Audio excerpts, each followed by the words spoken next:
तो राजा को दयावान होना चाहिए और प्रजा को जो जरूरत हो वो राजा को करना चाहिए, ऐसा राजा होना चाहिए। मोक्ष धर्मान विभागसा, तभी मोक्ष मिलता है। मैंने कल आपको बताया था मोक्ष का मतलब होता है मोह का क्षय हो जाना ही मोक्ष है। मोह को छोड़ना ही मोक्ष है, मोह को क्षय हो जाना ही मोक्ष है, उसे मोक्ष कहते हैं। और मोक्ष कभी जीते जी, बोले मरने के बाद नहीं होता, जीते जी होता है मोक्ष। प्रेम से बोलो जय श्री कृष्ण। आज ये उपदेश दे रहे हैं भीष्म पितामह, कभी राजा को पाप होते हुए नहीं देखना चाहिए। यदि आंखों के सामने पाप हो रहा है तो उसको रोको, और नहीं रोक सकते तो खड़े होकर के मत देखो, नहीं पाप लग जाएगा। सर नीचे कर लो और बढ़ो आगे। ये उपदेश दे रहे थे तो द्रौपदी खिलखिला करके हंस गई। भीष्म पिता ने कहा द्रौपदी क्या बात है, क्यों हंसी? बोल नहीं पिता मैं, बोल नहीं, इस सभा में धर्म का उपदेश, दान धर्मान, राज धर्मान, मोक्ष धर्मान विभागसा, ये उपदेश चल रहे हो और तुम हंसी, तुम छत्राणी हो, हंसी में कुछ छुपा हुआ है, ऐसे नहीं हंस सकती। बोल नहीं।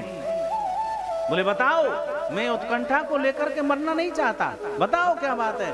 बोलो ठीक है पितामह, आप पूछते हो, वैसे मैं बताना नहीं चाहती, लेकिन पूछते हो तो मैं बताती हूँ। उस सभा में आप बैठे थे, जो दुष्ट दुशासन मेरे केस पकड़ के भरी सभा में लाया था, उसमें सबसे आगे आप बैठे थे। मेरे वस्त्र का हरण हो रहा था, उस समय पाप किसी ने नहीं देखा।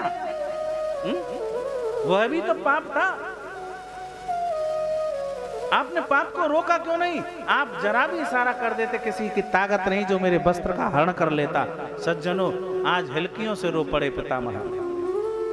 बोल कहते बेटी, मुझे 1 से 24 जन्मों की बात याद है, मैंने कभी ना पाप किया, कभी पाप नहीं किया, लेकिन पाप होते हुए देखा, पाप को मैं नहीं रोक सका, इसलिए मुझे ये बाणों की सैया मिली। आज 52 दिन हो गए बाणों की सैया पर लेटे हुए, बड़ी तकलीफ होती है। वह दुर्योधन का अन्न खाया था, अब वो जो अन्न से जो रक्त बना था वो एक एक बूंद करके निकल चुका है। मेरी बुद्धि शुद्ध हो गई है, मुक्त हो गई है, अब मैं ज्यादा कुछ सुनना नहीं चाहता, ना सुनाना चाहता। कुछ नहीं, अब तो केवल मैं भगवत चरणों में ध्यान लगाना चाहता हूं। यहाँ भीष्म जी ने महाराज स्तुति की कि इतमत रूप कल्पता वितृष्णा भगवती स्वात्वत पुंगवे विमूमनी। हे भगवान, मैं आपके चरणों में प्रार्थना करना चाहता हूं, अब मैं ज्यादा समय नहीं गंवाना चाहता। इतमत रूप कल्पता वितृष्णा, बोले मेरी एक पुत्री है, मेरी पुत्री है, और वो उस पुत्री को मैं आपके चरणों में न्यौछावर करना चाहता हूं। भगवान ने कहा आपकी पुत्री? अरे आप तो ब्रह्मचारी हैं। बोले इतमत रूप कल्पता वितृष्णा, बोले मति रूपी, बोले बुद्धि रूपी पुत्री है, बुद्धि रूपी पुत्री। मैं बुद्धि रूपी पुत्री को आपके चरणों में अर्पित करना चाहता हूं। अब मुझे कुछ नहीं चाहिए, केवल आपकी प्रार्थना करना चाहता हूं, आपकी स्तुति करना चाहता हूं।